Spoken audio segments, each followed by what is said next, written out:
Good evening and welcome to February 16th, 2020 Valley View School District Special Board Meeting. I hereby call this special board meeting of the Valley View School Board to order at 6:34 p.m. Madam Clerk, please take roll. Member Baduras? Here. Member Campbell? Here. Member Venegas? Present. Member Pero? Here. Secretary Sikora? Here. Vice President Zach? Here. I'd like to make a motion to have Vice President Zach serve as President Pro Tem for tonight's meeting. Second. All those in favor? Aye. Roll call vote, please. Sorry. Member Campbell? Yes. Member Venegas? No. Member Pero? Yes. Member Baduras? Yes. Secretary Sikora? Yes. Vice President Zach? Yes. President Quigley is in Springfield right now, and he will not be here for tonight's meeting.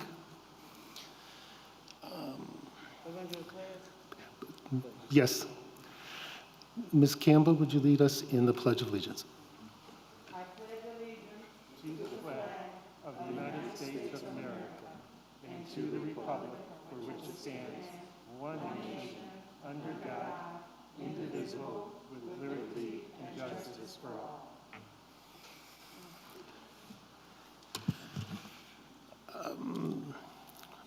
Member Peril, do you have the affirmation statement? Our mission is to empower every learner to be college, career, and life ready, and to develop, grow, and achieve as a productive citizen. Thank you. Ms. Kinder, the agenda, please. Yes, sir. I would like to ask the board to approve the agenda as presented. Second. Motion, and we have a second. Can we have a roll call vote, please? Member Venegas? Yes. Member Pero? Yes. Member Baduras? Yes. Member Campbell? Yes. Secretary Sikora? Yes. President Pro Tem Zach? Yes. Audience participation. Is there anyone that would like to address the board? If so, please state your name, and remember that due to time restraints, you have 5 minutes. Good evening, Superintendent Kinder, senior leadership, and members of the board. I'm here tonight to speak in audience participation since the special meeting has been called and I don't have a spot on the agenda for my association report. But I felt the need to speak in regards to how the Valley View Council is doing, given the turn of events over the last week and a half. Much like many of you, I spent last weekend consumed by the ruling of the TRO and trying to make sense of what that was going to mean for Valley View Council walking into school on Monday. What was staff going to say? What are they going to do? Are they even going to come to work? And how can I even begin to explain this to our members? What are we going to tell our students? How are we going to feel about one another? And how are students going to feel about us? How are they going to feel about one another? The list of thoughts that ran through my head were endless, just like I know they were for Superintendent Kinder, and probably most of you. In that moment, I had two choices: do nothing and let it be, or look to see that supports were put in place and ask for time. Time for staff to digest this ruling, and time for us to have a plan. Neither of which were agreed to, but I had an obligation to ask for them, because the Valley View Council deserves nothing less. For nearly 2 years, we have been put in some of the most difficult situations, and I've shared them with you all in length, and we've all lived them. To be put in that situation last week was unacceptable. With no preparation for administration, no preparation for staff, regardless of what side of the debate you were on, and no preparation for students, we were once left again to figure this out on our own, and that is not right. This was much more than just removing a mask. While some were elated and couldn't wait to walk in the doors without one, some were now even more terrified than before. We have allowed the state to dictate what and when and what we should and shouldn't be doing as far as releasing mitigations versus us standing on our own 2 feet and having a plan that made sense for Valley View. Hopefully tonight this plan will be approved, and I think it's been long overdue. A plan like this that you will be presented with would have allowed the Valley View community to prepare for this and what it would have looked like and how we would have felt about it. I am not mad, I am not upset, I am just disappointed in the route of action we took in this matter. And I'm disappointed that as a union leader, I had no support to offer my members. As I've stated before, with 1,900 members, we are all over the board when it comes to the topic of masking. Did I know how my members felt last Sunday night after receiving that email about their thoughts on masking being optional? No, I didn't. Could I have made a very educated guess about our percentages and where we were in that moment? I could have. Could I have surveyed them that night or Monday morning to confirm my thoughts? Yes, I could have. But how selfish would that have been for me to cause an extra layer of anxiety for us to deal with in that moment? I chose to wait a few days and actually let them digest how they felt about masking versus me sending out an immediate survey that would have triggered a reactive response versus actually allowing them a second to breathe and see how they really felt about it. Now, do I have members that were elated and felt a sigh of relief about having the option to wear a mask? I sure do. Do I have members who were scared? I do. Do I have groups of members that wanted to come here tonight and speak with me in opposition of masks being optional? I do. Do I have groups of members that I could have rallied to come here and speak for masks to continue to be optional? I do. And many of you may have even heard from some of them this week. I have said it before, and I will continue to say it to all of you and to our membership. This isn't about being pro-mask or anti-mask, and this isn't about how I feel or how I felt. I don't get to have an opinion of my own in this role. But I do have an obligation to make sure that supports are put in place for our members, and that is exactly what I called for. Like it or not, I would have called for the same action to be done shall this board have taken measures back in August to require all of us to be vaccinated. I would have requested a seat at the table to discuss our working conditions because we are owed that per our contractual bargaining agreement. Over the last 5 days, I did survey the membership on a few questions. One, asking if they are in favor of masks being optional. 54% are not in favor of masks being optional. 46% of our membership are in favor of them being optional. Next, I asked them, should the Valley View School District require masking until the proper entities, CDC, IDPH, and Will County Health Department say it's okay for masks to be optional? 59% said yes, and 41% said no. Lastly, I asked them to gauge their comfortability with masks being optional over the last few days on a scale from 1 to 5. 5 being extremely comfortable and 1 being extremely uncomfortable. And we showed about a third of us on each end and about a third of us in the middle. So as you can see, we are still all over the place with how we feel about masking. I'm glad to see that we are getting closer in our thoughts, and that is what I had hoped to see by waiting a few days. We may never all feel the same about any of this, and that is okay. But the most important thing to me, and I will say it every time I speak on the topic, is that we must respect one another regardless. We are colleagues, we are professionals, and we must always stay above the line with one another and set a good example for our students, much of which they haven't seen the world do over the last few years. Which brings me to my next point, our students. For 2 years, they have watched the world debate on who is a better news source, who is the right doctor or scientist, which side of the aisle their families and friends are on, who should be president, do vaccines work, do masks help reduce the risk of catching COVID. They have dealt with loss, they have dealt with fear, anxiety, confusion, and much more. As adults, we haven't even been able to figure all of this out, and I ask, how are we as educators supposed to support them when we don't even have the supports in place for ourselves? Every learner, every day is our motto. But how do we deal with this every day and with every learner who also brings their own feelings and thoughts about all this? How do we support ourselves and our students when we can't even create a universal safe space for all of us? And that doesn't necessarily mean masking, but that is one layer of safeness for them. How do we support students who don't want to take their mask off because they don't feel safe? How do we create environments that are clean, physically safe, and most importantly, emotionally safe for them? These are questions that we are left with trying to answer. When I say we need supports, these are the supports I ask of. I'm not sure what it looks like, and I'm not sure what exactly to ask for, but I do know one thing. I want our staff and students to feel empowered to say, I need help and I'm struggling with this change. I want all of us to know that it is okay for us to say that, and I want us to recognize there may be a need for that in Valley View for our students and our staff. If I could now, I'm going to speak personally.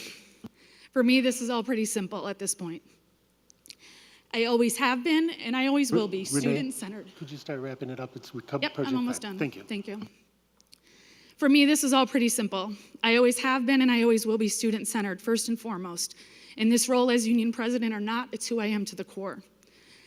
To know that we have students that are sharing their feelings with teachers and state that they know which teachers care about them and which teachers don't based on if they are wearing a mask or not. To know that we have students that have been requesting to be moved out of teachers' rooms because they feel that teachers don't care about them or their health because they're not wearing a mask.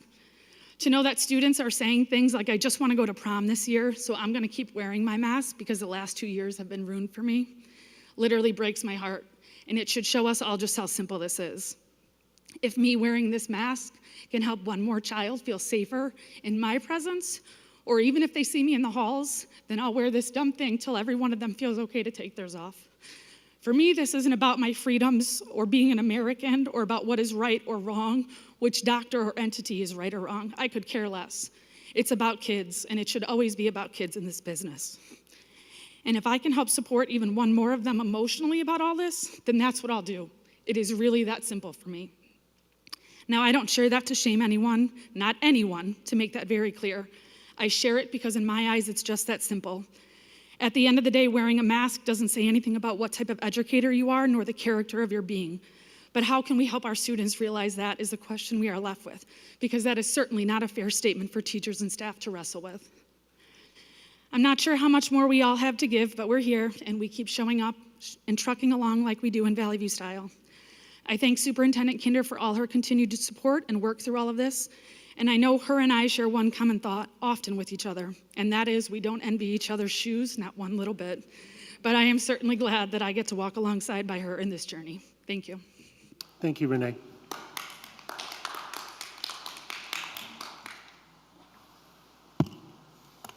Hi there, my name is Kate McConnell. I'm an 11-year resident of Bolingbrook.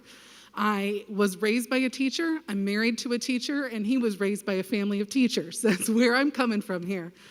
Thank you for allowing me the opportunity to speak tonight.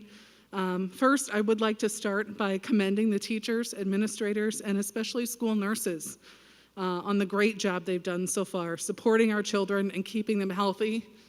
This woman right here is exactly who I want, educating my children. The last 2 years have been a bit unorthodox, to say the least, but there hasn't been a moment where I have felt like my son's school wasn't doing all they could to help him succeed. The learning may have been remote at times, but our school community was always close. And I am happy to brag about my son's teachers to anyone who will listen. I am a proud Timberwolf mom. When the school year started and I realized my son was going to be in a mask pretty much nonstop from the time I dropped him off at 8 a.m. until we picked him up from his after-school program, like every other parent, I was concerned for his comfort. Our son is on the autism spectrum, and everything is about comfort for him. My husband and I made a concerted effort that first week to pick him up as soon as we possibly could so he could take his mask off. We were definitely met with complaints that he was having fun with his friends, and how dare we show up so early, and we never let him have any fun.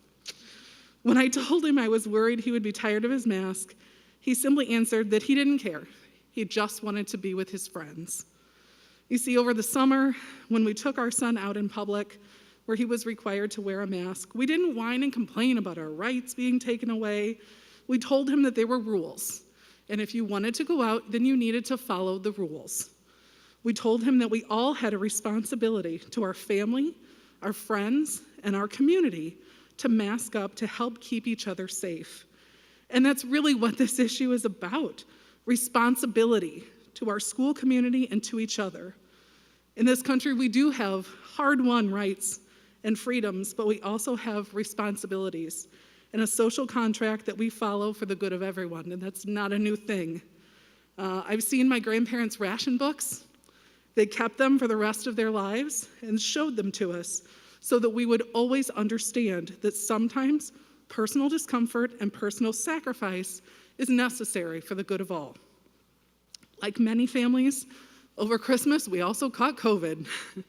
We were visiting my family, and after spending Christmas Eve and day with my younger brother, he informed us on the 26th that he had been exposed the day before he saw all of us. By that point, our entire family had COVID. 13 people, including 4 children, were positive and infecting others before we even knew we were exposed.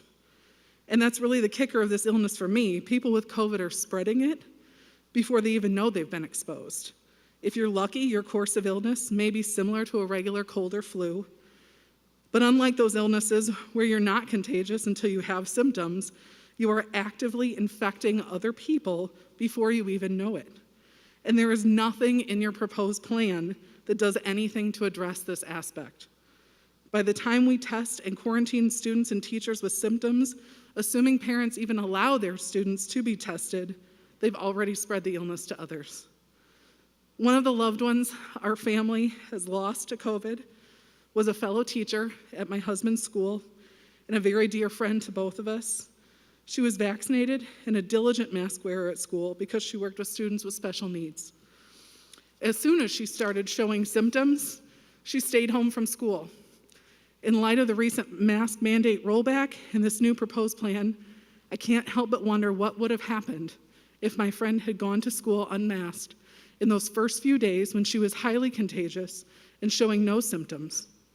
How many unmasked students and staff would have been infected? Would any others have died as a result of their illness? The plan being proposed tonight does nothing to prevent this from happening.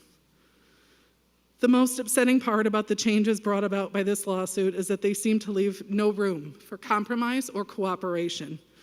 The plaintiffs in this suit don't want to wear masks, but they also won't allow any other kind of safety precautions intended to help us all keep our children safe and schools open, such as required vaccination, testing, and quarantining. They'd like us all to just pretend that what has been happening for the last 2 years isn't happening. And if I'm being honest, I get it. I'm tired. I'm tired of worrying about all of this. A memory popped up for me on my phone earlier this week, a photo of my son and I smiling on a school bus during a field trip that I got to chaperone 2 years ago. I want to do that again. It was fun.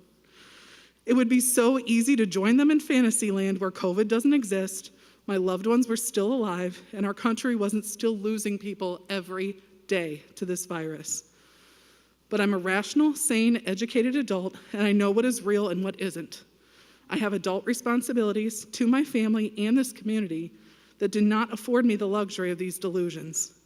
This board has the responsibility to this community to follow the recommendations set forth by both the CDC and the American Academy of Pediatrics, both of which say masking in schools is a necessary preventative step. The experts are telling you that the plan you have written is not enough, and I urge you to reconsider. As of February 10th, the American Academy of Pediatrics is reporting that Illinois has the third largest number of children infected behind California and Florida. Approximately 22% of all reported cases in Illinois are children, which is higher than the national average of 18.9%. In total, 851 American children are dead. I don't want a single Valley View student to add to that number. Thank you. Thank you, Kate.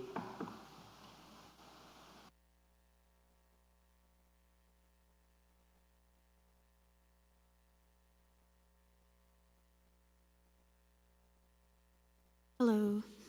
My name is Melfa Sarkaria. Last week I could not attend the board meeting in person, but I did watch it online afterwards. I would like to share my perspective today as a parent of a second grader at Woodview Elementary regarding where our current masking policies stand. I'm going to just read an email that I actually sent last week. It's amended a little bit for clarity and shortening. We're a pro-mask family. While we're comfortable wearing masks in public settings, we understand this is not a straightforward solution for everyone. And so here we are, now where optional masking is now in place. I may not personally agree with this stance, but I'm fine adjusting actually to these new directives, but not as they're currently defined. My concern is that the district has not provided an acceptable solution that supports both choices. Children who come from families where they have a choice to wear a mask versus children whose families expect them to keep their mask on. At present, the district is not collecting any preference information from families to identify family mask preferences. So my concern here is if a child knows they should wear their mask, they leave home and I say, please wear your mask, but they remove it at school for any reason, the staff can't specifically instruct them to wear their mask again. I took this concern to the principal, and my understanding, it's not great, but my understanding is that there is a discrimination concern at play here. I believe there must be other options to permit choice than seemingly leaving it all to children to decide. while maintaining overall peace of mind, broader community health, and expert advice guidance. Right now, to be honest, masking is not a choice that I will allow my young second-grade child to make. In fact, there are lots of decisions we do not allow children under the age of 18 to make, and philosophically, I don't understand why mask choice has become the issue it is. Instead of a mask optional approach for all, since there are many, many families who want their children to stay masked as they have been, has the district considered other solutions to this problem? I had a couple of ideas. I'm not saying they're the right ones. I just believe that there are other options out there that we have to explore. The ideas that I wrote, maybe we could permit just the families named in the lawsuit to choose their mask preference. This seems logical to me because these named parties are representing themselves, not the entire community. You could also maybe collect mask preference data from families who agree to not interpret this as discriminatory if that's a concern legally. This could remove the legal risk concerns from the district and put the focus back where it matters to keep our kids healthy. I'd like to add also that I've heard a lot of anecdotes from parents whose children have struggled to wear masks and are super happy to not wear one. So I'd like to balance that with my own experience at home. My child wears his mask without issue. He wears glasses, he knows how to adjust it for fogginess, he's generally comfortable in his mask. He likes to take mask breaks, but he really has no issues. He's doing wonderful in school socially and academically. So I think it's just as important to call out that some children don't have problems with mask wearing, and maybe it starts at home. I appreciate your time in allowing me to speak today, and I thank you for everything you do for our kids. Everyone is so passionate about this because it affects the people we care about the most, which is our children. I think this lawsuit was not brought to most people's attention with enough time to process the ramifications. So perhaps if there was more awareness ahead of the recent decision, the reactions would be less emotional. But right now, everyone has a strong opinion, and I think you have a duty as the board to assess all angles and implement changes that are better than just letting children decide what they want without the ability for you to understand what their families want. On a related note, this is a little bit different, but I think it's important to say, I would caution every parent in the district to consider that the mask mandate lifting has been spearheaded by a group called Awake Illinois, who have many other sensitive items in their agenda in addition to masking.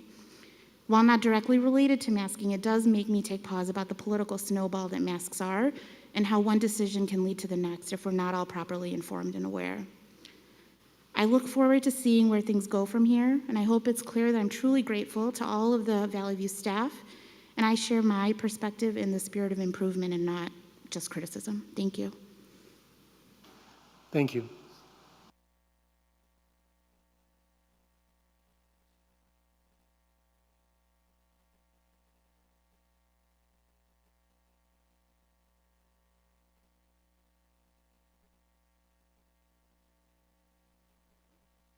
I also have two kids in the district, and Could you please state your name? Jenna Mackey, and they were actually quite thrilled with the most recent ruling. My daughter has a very, very hard time socially and with her glasses, so for her, she was much happier. One of the reasons I actually decided to speak, I wasn't going to, was because I kind of felt it was unfair to say that, you know, some of the children may feel that whether the teacher has a mask on or not, they're judging them.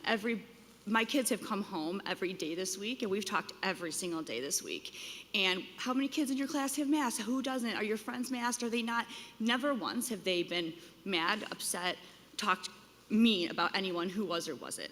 They're just happy to be able to have the choice, to feel comfortable, to do what they feel makes them better. And that's the main point of everything in this country, is just to be comfortable and to make your own decision and your own family to do what's right for their own family. And that's the main thing about everything. So everyone should always have that right to be comfortable. So that's the only reason I'm here, is that all of our kids should be able to feel that. And even I know the teachers should feel comfortable in school doing their job. But the kids should also feel comfortable. And, you know, this whole pandemic, I've had to work full on, no matter how I felt, with people and animals and everything else. And a lot of people got vacations that other people didn't get, and I was never sick. And the masks are doing somewhat, but they're not doing 100%, and we all know that. So we all have to really work together and make it better for everybody, not just for some of us. Even after 2 years, it's time to kind of help everybody, not just some of us. Thank you. Thank you.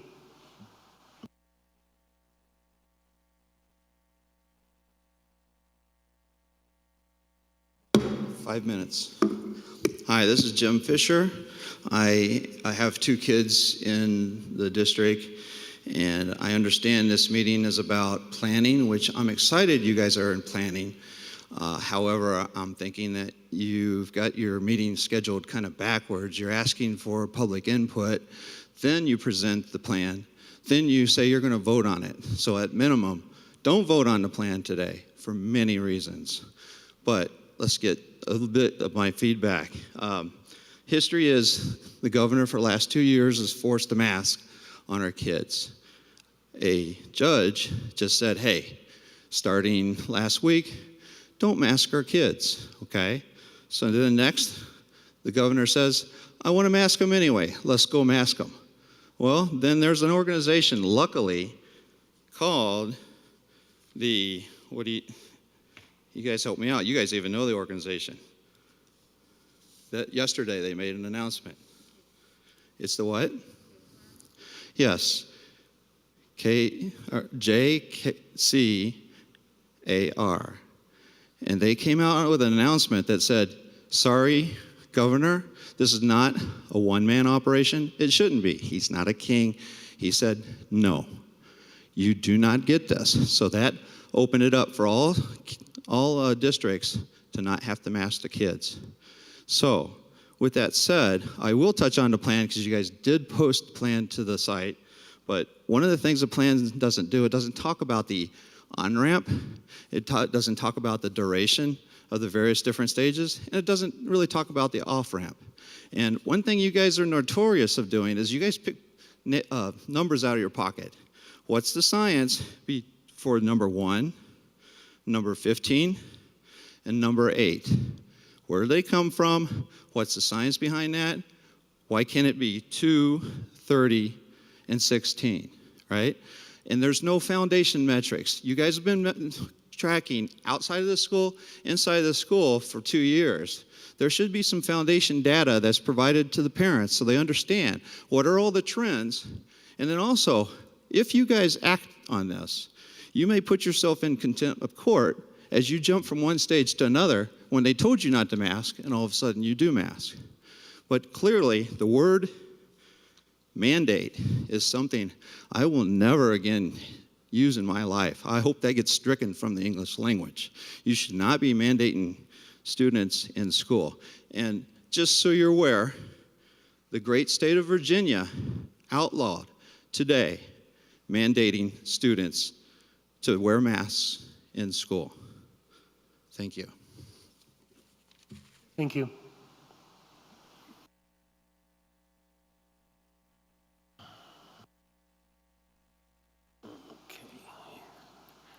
Okay, Superintendent action reports. Ms. Kinder, what we all came for here tonight. Thank you. So action report 4.1 is the proposed plan and seeking approval on COVID-19 layered mitigation measures for this school year to be reconsidered to see if necessary or with adjustments for the upcoming year. So that's last board meeting on the 7th. I had shared with the board and the community that there was many unknown variables, but that despite the uncertainty at the state level, despite the uncertainty with court cases, executive orders, and all of those matters, despite the lack of clarity that was present in terms of how do we move forward, that I did think that we should reconvene. And so that's exactly what this action report tonight is all about. So I want to visit some of the background and rationale. I'll try to answer some of the questions that were presented. I think our union, AFT union president Renee, and also our parents who have spoken this evening and at previous board meetings, and also parents who have reached out, staff members who have reached out. I think the comments that were shared this evening kind of beautifully summarize the difference in perspectives, opinions, input, concerns, and just beliefs about how do we best navigate this and move forward. And I will be very clear The sudden change that came with the ruling in the TRO and some of the wider implications that were not as expected as it pertains to the specificity that we would think would come out with a temporary restraining order specific to plaintiffs. There was wider implications based in there. There was a great range of legal interpretations and a variety of other complex factors that, as prepared as you are in expecting what is to come about, you can never be fully prepared on how that is going to materialize and then what those response options could be. So you're right, every district has navigated those differently, and I do expect additional changes to come as developments come along even further. So what was spoken tonight at the podium does represent the wide range of views and opinions on this matter in total. And at the last board meeting, I shared that despite the uncertainty and kind of the lack of clarity in how we move forward, we do have a local responsibility to continue to visit this, revisit this, monitor this, and respond. And that's exactly what I am proposing that we do. Bottom line, we have the responsibility of maintaining a safe learning and work environment. We need to have the ability to respond to lessen, increase, or remove measures based on the conditions. And we need to begin to bring some clarity about how we move forward, given that that is not being presented to us in any way, shape, or form at this point in time. Could it come in the future? Yes, perhaps it may. But as you can see, there's a great deal of variance now in how local communities are figuring out how to navigate kind of this next phase of something that we've been all in for, the past 2 years. So this is the bottom line, and I've said it before, and I will continue to say it many times. Safe learning and work environment for our students and staff, continuity of learning, and support for those in our learning community. We know that at any juncture, after 2 years of what we've dealt with, a transition is going to be difficult. We know that people are going to have varying levels of comfort and concern and just have their own path forward as how their family works through the transition. For every family that was elated for the change that came about, there were families that were scared, that were anxious, that were, just had very serious concerns, staff as well, medical concerns. What we do know though, is that we do have the shared responsibility and collective charge to continue to navigate this together. And I don't know that there is a perfect answer or a perfect solution. We don't know that. But what we can do is continue to watch it together, be responsive, and do our best to work through it. Over the past 8 school days, I think what our union president described is very accurate in terms of the range of emotions that students and staff and families are feeling and the range of responses. But what I can tell you, despite bumps in the road or individual concerns that are needing very special individual attention, our students, our staff, and our families are doing the absolute best we possibly can with this situation. And I have stressed respect and importance and continuing to stick together through this, and that's what we have to continue to do. So I know it is in the board's purview to, through board policy, have a plan or direct the superintendent to have a plan to respond to all types of emergencies, be it communicable disease or some other type of pandemic response plan. And so there is board policy that is present that does support us in moving forward with having a plan, and if necessary, adapting a plan to respond.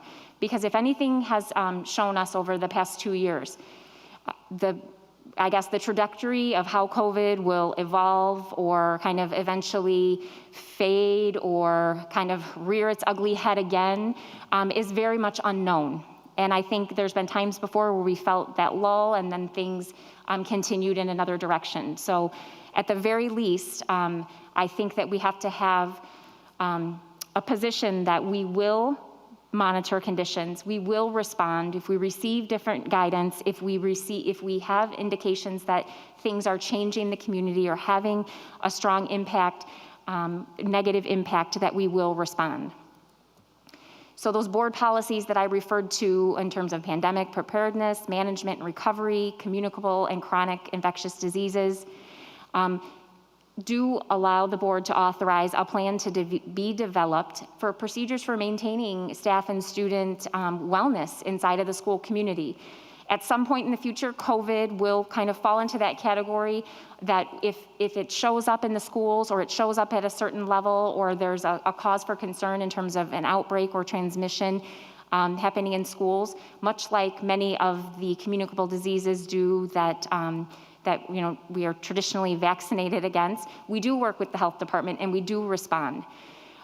The direction from Will County Health Department as of February 6th, when we had our last meeting on February 7th, was to continue to have a plan of layered mitigations in place. And we don't yet know how that will evolve, or as many have used the terminology, what is the exit ramp, or what is kind of that on and off ramp for where we stand. It's a very interesting place to be right now with the lack of clarity and guidance about how to manage now and how to manage into the future. And so with that said, this may not be the perfect plan and it may require modifications in the future, but it's a start to ensure that we do communicate to our community that we are in a very good place right now in terms of case counts internally inside of the district, and I'll show you those in a moment. And in terms of community transmission that we're seeing in positivity rates in our immediate zip codes. But if that begins to change, that we will consider all of the variables and how that is impacting the school environment, and if necessary, increase the mitigations or kind of stay where we're at or decrease or lessen in the future. So what we know is that yes, we are continuing on with the layered mitigation strategies that we have in place now, and we will continue to do that. We are letting our families, our staff know about vaccination opportunities in the community. We have a clinic here at Lukanzik Middle School in Romeoville on Sunday. We are still having staff and students stay home when they are ill with COVID-like symptoms or any other illness, because that's one of our best measures that we can take to keep our school environment safe. We still are following isolation in alignment with CDC guidelines. And we are still promoting hand washing, respiratory etiquette, cleaning, sanitization, high level of air quality and ventilation as recommended by the professional organizations, and testing for symptomatic students with parents' consent. To the extent possible, we are still distancing as well. The two additional layered mitigation strategies right now that we have to figure out where we stand as a district and how we will respond. One is some communities as a whole, or for the most part, are very comfortable with saying, we don't ever want to hear that word again. We don't want you to take any measures. We don't care. We're just going to kind of charge through, and despite whatever happens in the future, we're going to endure it. And then the other kind of opposite end of the spectrum is that we will take the highest level of measures, masking for kind of eternity with no end in sight, despite what is happening in terms of the number of reported cases. And I think both of those are extremes that I know people feel strongly about. But in reality, the conditions are changing, and it is evolving in the sense of what we know now with the trends that we're seeing with transmission in school, with the public guidance or lack thereof. So we are continuing to figure this out, much like everyone else is.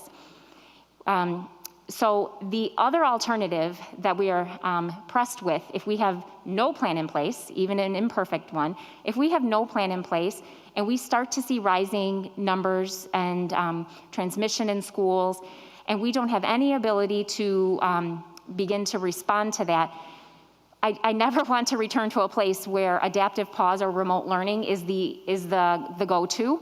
Although it may still be necessary in limited situations for short period of times, it is something that we want to avoid at all costs, right? It's kind of like a last measure resort. So as I mentioned earlier, and this was published 48 hours ago, so the community health metrics with the zip codes where it says 5.13% positivity, it's actually even lower as of today. It's at 3.22% positivity rate for our immediate zip code. So that's a good sign.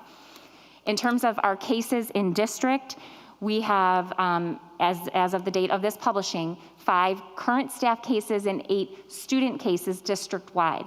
So just to put this into perspective, the majority of our buildings, and I just checked the dashboard just, earlier, like within the past 15 minutes, the majority of our buildings have 0 reported student cases.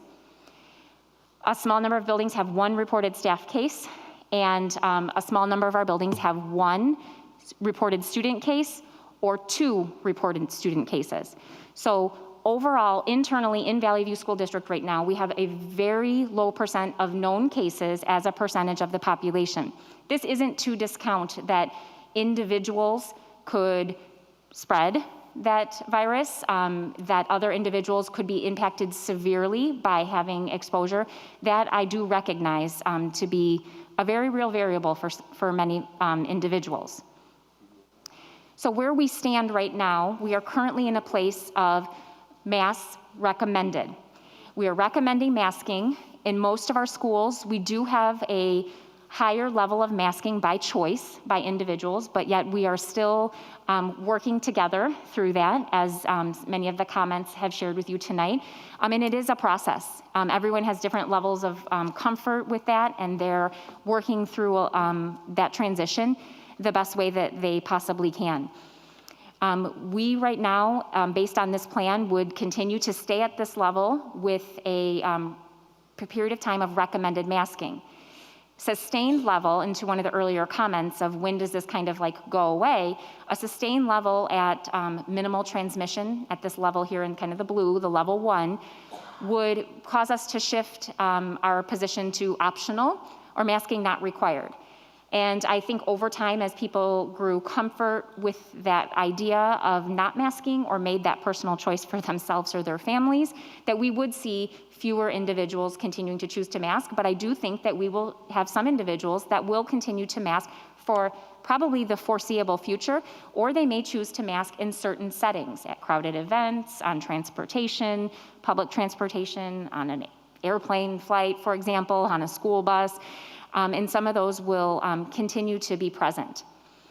As to determine how we came up with the metrics, we did look at our data, and our data is publicly available on our website. We have looked at our data over the past 2 years in terms of known reported cases inside of the district for students and staff, and in terms of the community threshold for positivity rates as defined over time. We looked at where we saw surges after periods of holiday times. We looked at where we saw the largest impact to the point where we had to consider remote learning, to the point where we were concerned with attendance, staffing. There was significant impacts. And so we did develop a kind of layered, kind of tiered approach to looking at these metrics. And we would consider both of these, because community transmission could be like an early sign to us that there's more cases in the community. We should be on guard.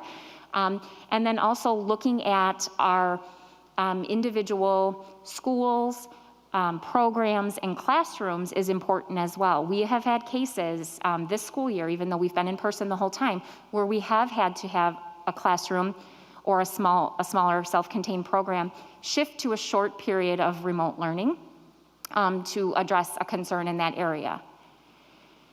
Level 2 would essentially be kind of an increase when we saw those rates beginning to climb. We understand that these metrics are not going to apply in every single community, and we understand that a lot could change. As testing declines in the larger community, that would have an impact on the positivity rate. So we have to be aware of that. This may need to change. As we see maybe less individuals getting tested, more individuals using home tests, if we see new variants that are not detected by the current tests that we have, all of those are things that we don't know what exactly that is going to look like.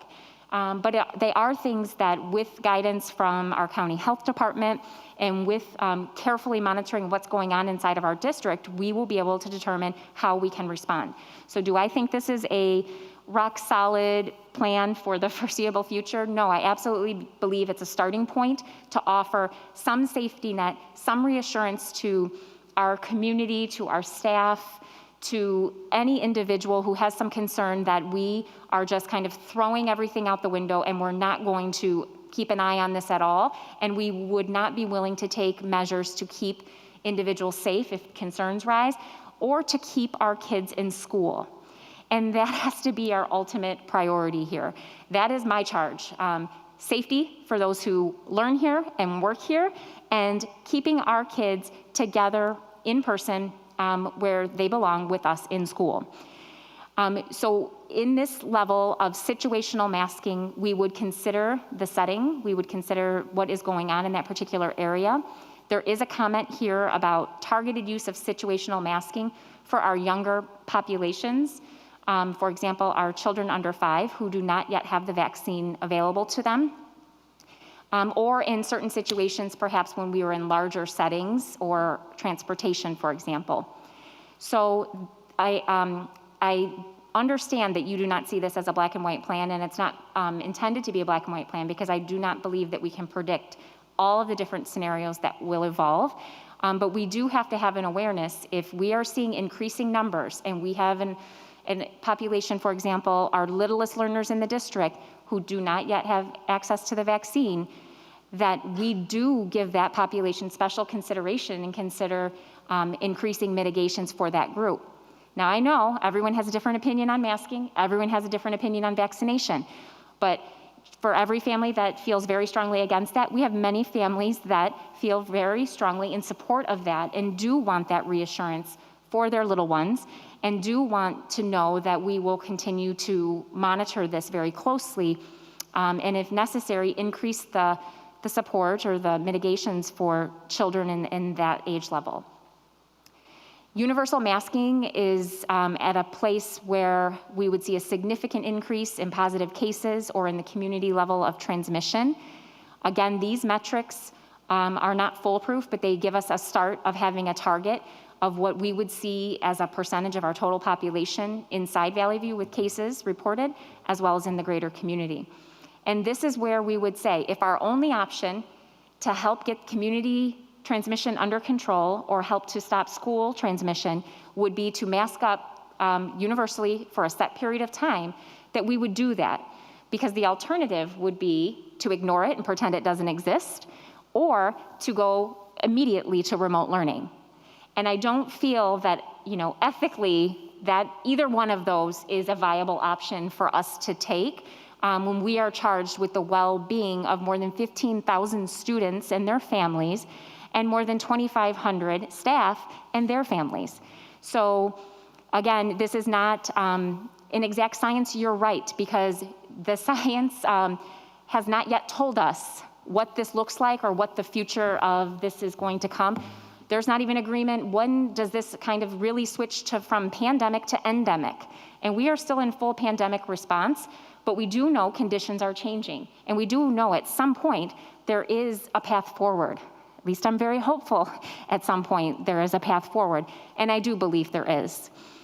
So I'm asking the board to approve the plan as presented, as authorized by board policy that allows the board to do so, to charge me with having a layered mitigation plan in place, to continue to monitor this very closely for the remainder of the school year into the summer, and to make adjustments as necessary if guidance changes, if there does become a more direct path that is provided by community health or public health agencies, and or any other directives that come along.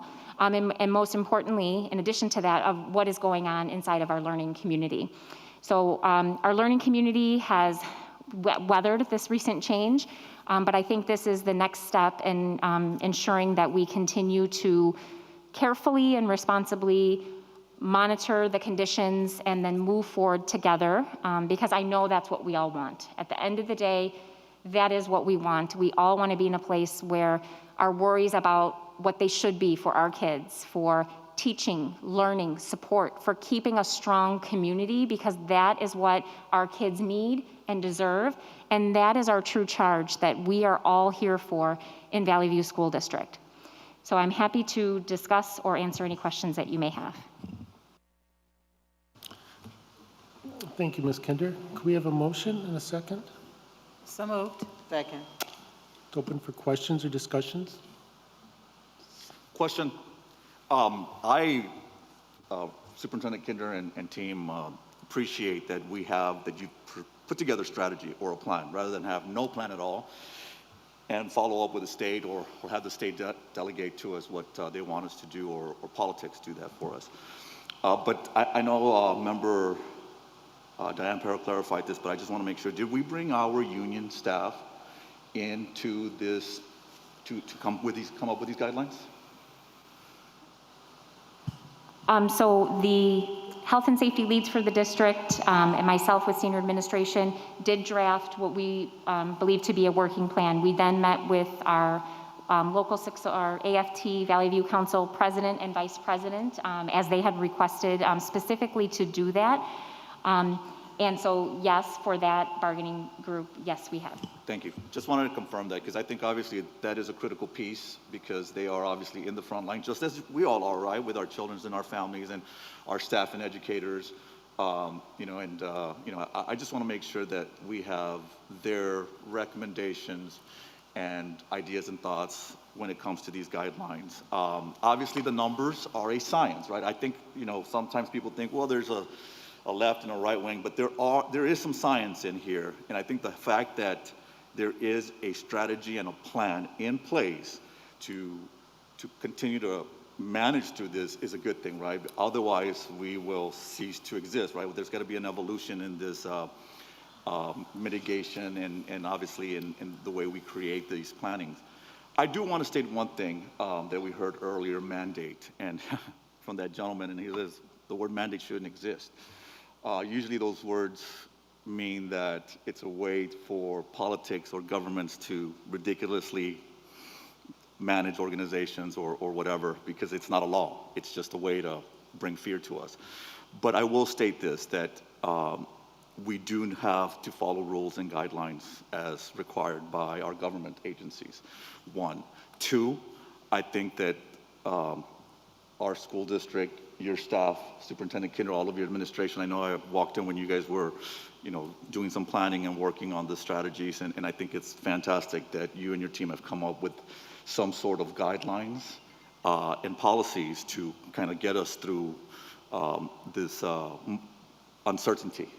And this is, it removes that ambiguous moment, it removes that uncertainty and allows us to continue with the support of our educators, the support of our communities to make this about the kids and make sure that we don't come to a standstill or a closure of our campuses or schools and things of that nature. So having this layered policy and guideline is awesome. I think it just shows, how far ahead we are as a school district, how we have evolved through these last 2 years, and how forward-thinking you and your administration are. And for that, I thank you. No further questions. See no other questions. Could we have a roll call vote, please? Member Voudouris? Yes. Member Campbell? Yes. Member Venegas? Affirmative with a yes. Thank you. Member Perro? Yes. Secretary Sikora? Yes. President Pro Tem Zach? Yes. Could we have a motion to adjourn? So moved. Second.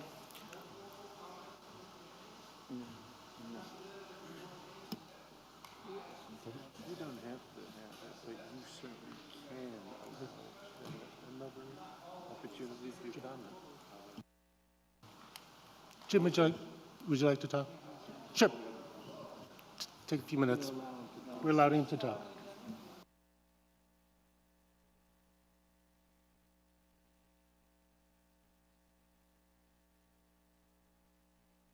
This is Jim Fisher. I have 2 students in the district.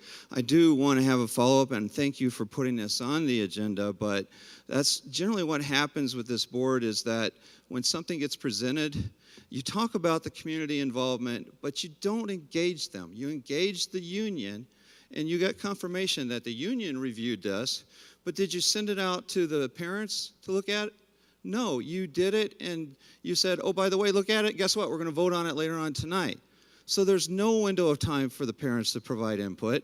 We provided input that's just lost. It didn't get into the motion. You guys voted on it anyway. But clearly, the union doesn't hold a seat up there. You guys represent the entire community. Those people work for you. That's the agent for the people that work for you. I hope you guys could appreciate that. You guys are agents for the kids and the parents that guide them. And choice is a big thing here, so I'd really appreciate if you guys really try to be a little more flexible and let us parents raise our kids. Thank you.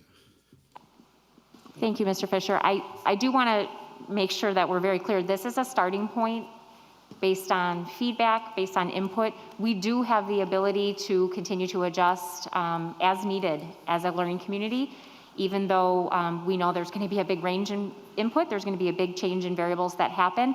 We do have the ability to make adjustments, seek board approval in the future based on input, and we do recognize the importance of that.